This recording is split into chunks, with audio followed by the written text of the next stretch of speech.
You're watching the 2025 International Chopin Competition. We're coming to you live from Warsaw, Poland. This is Chopin Talk. I'm Ben Lottie, and we've been making our way through the middle of the alphabet the last couple days. So we've been on K's and L's and M's, and I'm sitting here with a few K's and L's. In fact, in a way, you're all Li, L-I. We have Luwangzi Li, Xiaoxuan Li, and David Khrikuli.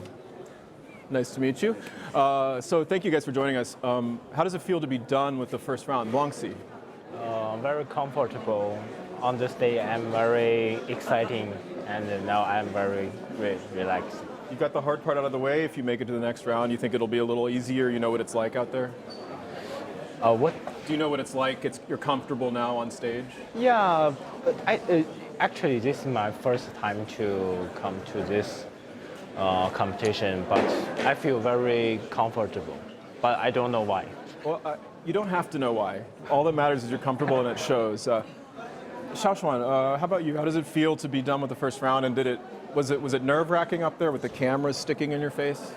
I would say it's actually more nervous when I first time came to here in back to 2021. Mm-hmm. I think it's the feeling. It's like I'm getting back, and of course I know the halls, and I know how the sounds reflect in the hall and how the acoustic is. But still, I think it's just because I know this hall, I know the place, and it just makes me feel a bit actually more nervous than the previous time. So it was more familiar to you this time? Of course. David, you sort of exude a confidence and an aura when you walk out there, but what does it feel like on the inside? Well, of course, like everyone else, everybody was feeling a little bit nervous, and it's a normal feeling, I think, because we deal with a lot of pressure, and I was feeling actually very excited, because I think it's a big honor to be a part of this historical competition and this whole. It was an immense pleasure to be here. Well, it was a pleasure to listen to you, and I have to say, you can choose a ballade in the first round, or you could choose the fantasy or the barcarolle. You went with the fantasy. Yeah. I found your interpretation somewhat cinematic. You have a kind of director's eye for the different sections and the transitions. You're a bit of a filmmaker yourself, or at least you pretend to be one on Instagram. I just want to tell everyone, go to David Khrikuli's Instagram. He's, when he gets bored from practicing, he'll make these short little films, and they're very, sometimes dark and macabre even. But could you tell us a little bit about, these little practice breaks that you take sometimes? Well, I mean, I'm not taking this very seriously. Of course, this is just my way of having fun, but I'm a big fan of cinematography.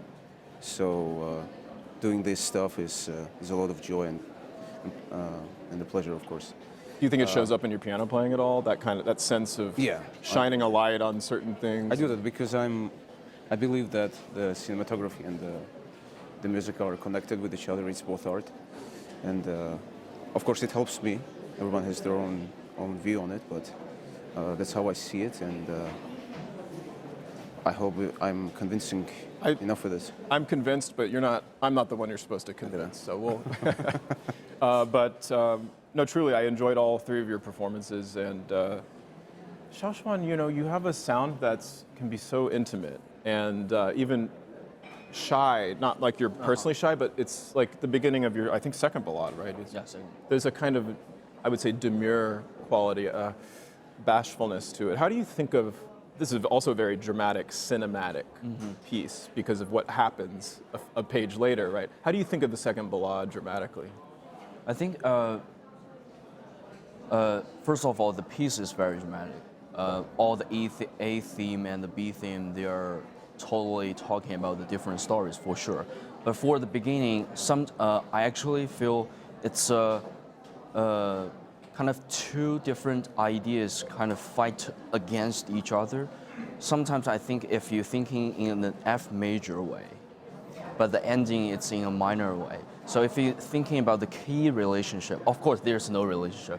But if you're thinking in different keys, it gives you a different feelings. So I would say a lot of time I actually not decide how should I begin this ballad, but every time I just enjoy the moment, and if the feeling at that moment is right to me, I would just play that kind of moods or characters. That's beautifully put. Now you each had to choose an etude. It had to be a different etude than the preliminary round. Is that right? Yeah. And Luwangzi, that was no problem for you because you play all 24 since the age of 14. So when did you begin learning Chopin etudes? Were you still in diapers? Or how old were you when you learned your first Chopin etude? Yeah, actually maybe 8 years old. I think some Chinese students will practice the Chopin etudes when they was very young. So it was like your first exercises were etudes. They weren't Czerny and Hanon. You just went straight to the etudes. Yeah, before the Chopin etudes, that's of course. So what was your first one? Do you remember? Maybe Czerny. Or what was the first Chopin? Chopin. Actually, it's the Opus 10, number 5. 10-5, black key. Yeah. And I also play that in the preliminary round. You know, we piano dorks love to discuss what is the most difficult Chopin etude. It's usually narrowed down to 3 or 4. I think they chose the hardest ones. Fewer people are choosing Opus 10-1 and Opus 10-2 than the other 3. David, as a 10 number 1 man, what made you choose that particular piece, and how would you describe its challenges? Well, first I had to follow the rules because I couldn't repeat the same etudes as I did in the preliminaries. What was the preliminary? So because I did the octave etude and I did the Opus 25 number 11. But Opus 10 number 1 is one of the etudes that I played since I was 11 years old. So has it gotten easier since then? I won't say so. No, still hard. But I think it went well after my C minor nocturne, so that was cool how you kept the tonic and then you just launched it went from E flat to E. And, now, you don't have to answer this, but do you always finger it as written, or do you ever start with 2? You know what I'm talking about? Sometimes you can do that, and there's a really hard one in the middle where a lot of people will go, you know what I'm talking about. No, I'm not cheating. You don't cheat? I'm not cheating. Luwangzi, do you cheat? Not a cheater? Okay, we got a couple of honest, faithful pianists here. What about yourself, Xiaoxuan? Do you, which etudes do you like? I mean, you played the Winter Wind, but if you've played 10-1, or if you played other ones, just what is your general impression of maybe what the hardest challenges are among the etudes, and what led you to choose the Winter Wind? I think all the Chopin etudes, I believe in, especially if you want to play in Chopin competition, the most important thing is how you would interpret the music stories rather than, of course the technique is very important, but how you want to talk about your story through the music. So I think number 1 is musically speaking, it's a bit easier than the Winter Wind. Once you figure out the kind of the rotation stuff, and there's less, I would say, less character change or color changed compared with the Winter Wind. In fact, I noticed some pianists get so bored in the Opus 10-1, they have to find, this one I'll do a little bit drier because, but what? No? Nothing. I wasn't talking about you. Listen, it's not us who are bored. It's just, you know what I mean, a pianist, there's less to interpret, like you say. Same with 10 number 2. That might be partly why they're harder, because there's less music to express. I'll never play the thirds etude, but that also has a lot more to express in it as well. I think the thirds is much more rich inside of every performers. It could have been a Chopin prelude. Yeah, of course. Yeah, of course. For sure. Yeah. All right, well, let's forget about the music. Let's talk life. So you finish your performance. Luwangzi, are you here with any of your family? Who's the first person you see when you're done playing, or who's the first person that you text? Yeah, my mom. Your mom's here? Yeah, my mom is here. Oh, that makes things a lot easier. So you don't have to be on your own. What about you, Xiaoxuan? Like, who's the first person you text? When you come off stage? My girlfriend. My girlfriend really want to come, but she had the schoolwork in Central Conservative Music School. She's the freshman of the DMA this year. But my mom is in the audience, so she just met with me when I finished. So, David? My family members, my friends, fans. You want to give any shout-outs? Yeah. You want to of course, say hi to I anyone? want to give shout-outs to my amazing teachers that are always supporting me. Stanislav Yudenich and Galina Yegiazarova. Thank you guys for being with me and for supporting me and for giving me amazing advices for everything, really. Yeah, any shout outs from you guys? I mean, your mom's probably in the room right now, but anyone else you want to say hi to who might be watching? To here? Yeah, sure, right there. Yeah, thank you for your watching maybe from China, maybe from my school, or yeah, thank you for watching and coming for Chopin competition is my big pleasure. So I'm not actually sure how much longer we have left, but I'm going to keep rolling until we find out. You mentioned Stanislav Yudenich. Yeah. Incredible pianist, prolific teacher. We have a lot of time, so let's chat. Incidentally, I took a master class with him when I was maybe 16 or 17. I played the Tempest Sonata. I don't remember how it went. I blacked out. I think you were still a baby at the time, but someone else played Ravel La Valse.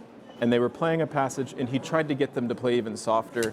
And he said, okay, play this passage, but touch your fingers to all the keys, but don't make a sound. And then try again, just a little bit firmer until you start getting sounds, but not all the sounds. Is this a technique that he's shown you, or because he was showing me this technique as well. I think, if I'm not mistaken, correct me if I'm wrong, but I think this technique is coming from Artur Schnabel. He was suggesting his students to practice it this way and to find the necessary sound. And Yudenich himself studied, I think, with Karl Schnabel. But yeah. Right? So, well, I have to say, if you don't know David Krikuli's pianissimos, I've been known to call him the pianissimo god, but you play with you were able to get such distinction down there, and I wonder if these techniques. Well, I couldn't say that I was practicing a lot in that way, to be completely honest with you, but well, yeah, that's something to keep in mind. In this hall, for all of you, when you want to play soft, are you ever concerned that maybe you're not projecting to the balcony, or what? Luwangzi, you're nodding your head. So what is that like when you want to have maybe a more delicate sound? How do you play pianissimo but still sort of send it to the back of the hall? Yeah, I think this thing is a difficult thing. Yeah, actually. So I think the pianissimo has to also cantabile. I have to say, yeah, like I have to see the Chopin Sonata No. 2 and the thermal one, and the middle section is pianissimo, right? So, but if you want to play very beautiful, but not very weak, I think the important thing is how to sing in a pianissimo. I think it's very significant, maybe. It's just, it must be tough because you're playing for 1,000 people. The jury's maybe 100 meters away. I'm not sure exactly. But you're hearing the sound on stage. So you have to imagine what the sound is like. Xiaoxuan, right? Like, how much more, do you ever sort of send the sound more than it actually sounds to you? Do you know what I'm saying? Yes, I mean, since the hall is not like some of the concert hall is very dry sounds, and to me this hall, when I play the softer sounds, once you have the core in your soft sounds, the sound projection is actually very good. So and I actually less worried about the softer sounds during my playing because once it speak, and it's always there, and it can convey to the last seat, I think, the end of the hall. But one I'm worried about is the clarity of the sound because the acoustic is very good and it's quite wet with pedaling. So when you got more power and energy, the clarity, I think it's the one thing we have to think about in this hall. When you guys were trying the piano, did you have anyone in the hall listening and you're not allowed to? Yeah. No, we can't. It's very strict rules. Yeah. And just 15 minutes to try 5 pianos? Yeah. Interesting. So that experience must have been challenging as well, right? What were you listening for, David, when you're picking your instrument? Was it more the touch or the sound, or you're trying to do both at I would once? say touch, and I also connect the touch and the sound of the whole all the time, how it connects together. But for me, it's also important the grip of the piano, if you know what I mean. What does that mean? Talk about the how grip. comfortable I am, you know, how I feel on the keys, Like sinking in. sinking in. Do you like a key action that's a little bit more resistant so you can Yes. dig in, not Yeah. so light? Yeah. What about you guys? Do you It's prefer the- individual thing, but yeah, that's. Can I see you sink into this? Pretend that's a piano key. You know. Okay, so which? All right, well, let's look at your rep. So you're playing the very beginning of the Chopin Fantasy. Do you have I think you had a kind of articulate concept with bum. Yeah, because it's like two separate sections that's going. It's the march and then the fantasy thing that is far away. Give me the march and the fantasy touch right here. This is the key bed right here. Ooh, I feel the heaviness. Ba, ba, ba. Okay, Yeah. now fantasy up high.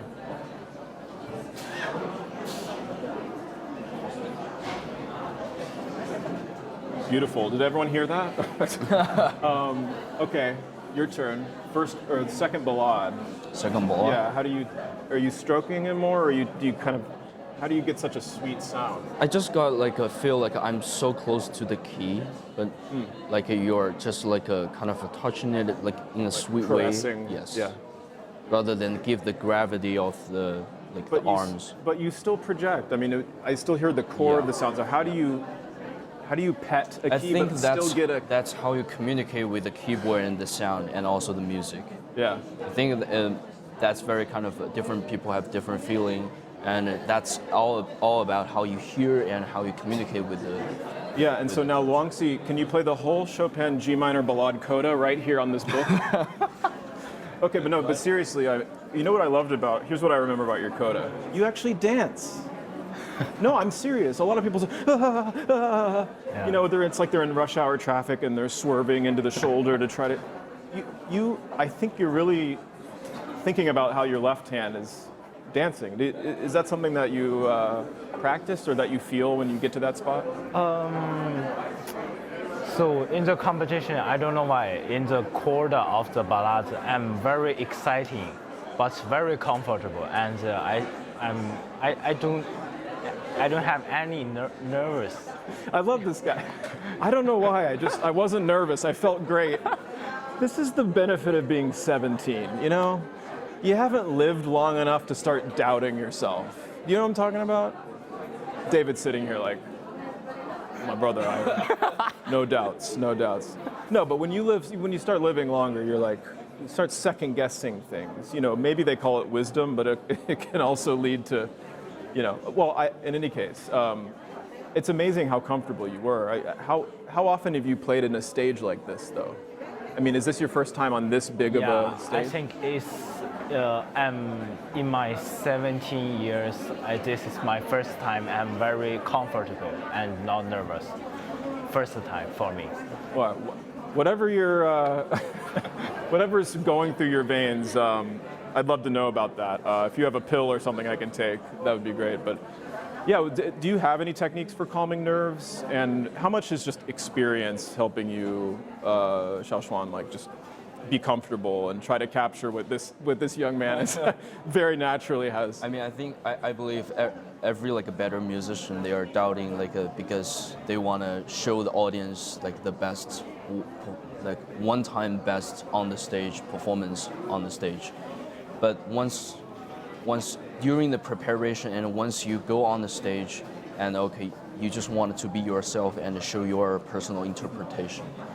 And I would say once you're so feel confident to yourself and there's no more like technical problem because you are trying to expression by music rather than the technique stuffs.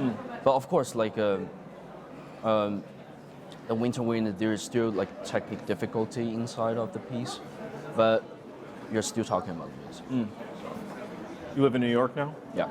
And are you living in what, Madrid, or where do you live now? Yeah, I'm staying in Madrid. Madrid. I'm And where finishing do you my live studies. currently? China. The whole country or a specific city? Yeah, city. He's all over. He lives all of China. It's a big place. Yeah. What city are you in now? It's actually it's near from Beijing, but not Beijing. Actually. Yeah, close to Beijing. How do you guys like Warsaw? This is my first time. You came in the spring, right? Was that your first time to Warsaw? Yeah, it was my first. What do you make of the city? A lot of culture, history here. The culture is a very beautiful city and very historical city. And of course, being a part of the Chopin competition along with the city is a pleasure. And Chopin is everywhere here, right? he lives here. He lives here. He lives here still. I can see his footsteps still on the street. Yeah. Have you had any of the Chopin chocolate yet? I had Mozart chocolate. Mozart chocolate? Mozart, Well, there's yeah. Chopin chocolate over in the gift store. What about Chopin vodka? Don't answer that. I did. That you did, okay. How about you? What do you make of the city? I mean, compare New York and Warsaw. Oh, I mean, I'm sorry, but to be honest, like there's no compare. Warsaw is, sorry. They're very Well, different it's, cities. It's much better. Yeah, very different cultures, very different environments. And this is the fourth time to me, and just feel so comfortable and so familiar with it. I have to say, because I lived in New York as well, and I went to concerts there.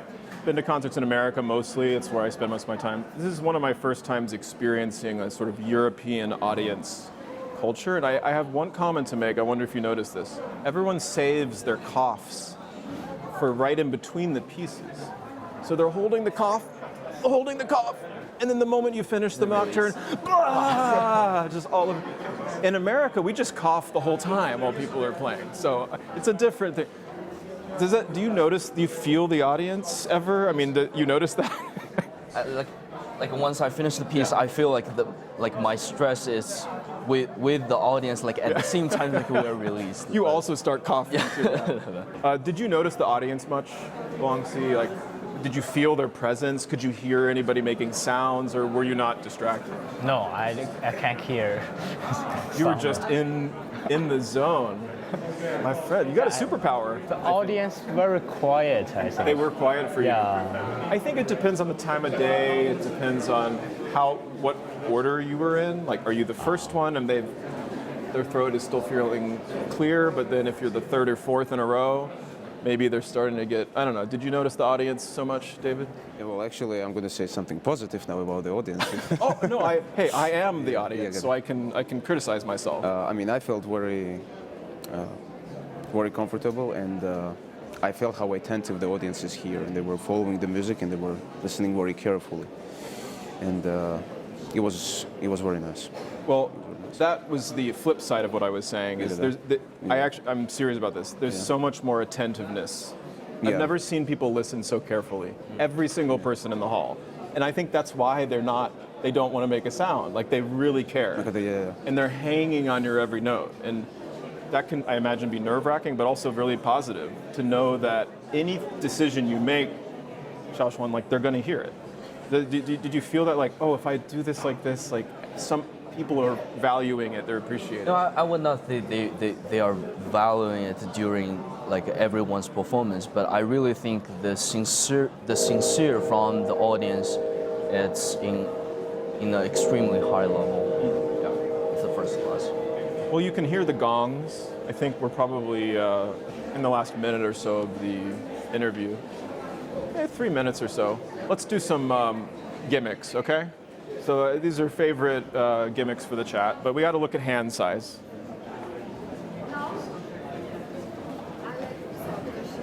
Oof. So what is that, 11th, 12th? 12th. Do you play Schumann toccata or? No, I never. Last chord of Schumann toccata, C, G, C, G. Can you flex that? Can I flex that? So do you find large hands to be more of an asset, or does it ever get in your way? No, I think it depends on how you hear the music and how comfortable you are with your hands. Some pianists, they didn't have a very big hands, but they had amazing ears and imagination, and it was always so it doesn't really matter. But of Joseph course, Hoffman had small hands, But of course. So, what about yourself? Hand size? And size? Oh, We have we're the same. well, But I have a same bad size, stretch. but you have much better. Oh, really? I don't know. Well, you use them better than I do. Yeah, I mean, it doesn't matter so much, but I think there is a perception that, oh, if you want to play Rachmaninoff, you have to have big hands. But maybe Chopin, you can have smaller hands. It seems like once you start playing, like David says, the difficulties are elsewhere. Yeah. It's not in this. It's not in the size. Luwangzi, though. Let's see him. Okay, I mean, I basically have his hand, so I guess I can play all the Chopin etudes, right? Maybe not. Guys, this has been really fun. Any plans for tomorrow? Day off? I mean, it's exciting. Tonight we're going to hear some results. You've been practicing for the next rounds, even though you don't know. You're going to spend the rest of the day sort of at the instrument. Quickly, David. Yeah, I mean, people are saying that you did the first round and you must feel relieved, but I would say no time to die. And how about you, Xiaoxuan? Feels nowhere. Like just do what I should do, and I cannot change for the things already happened. So just work for the future. So, Are you practicing today? Yeah, of course. Yeah, For the second round. of course, second round. Well, it's been a real pleasure, and I'm going to turn to this camera over here.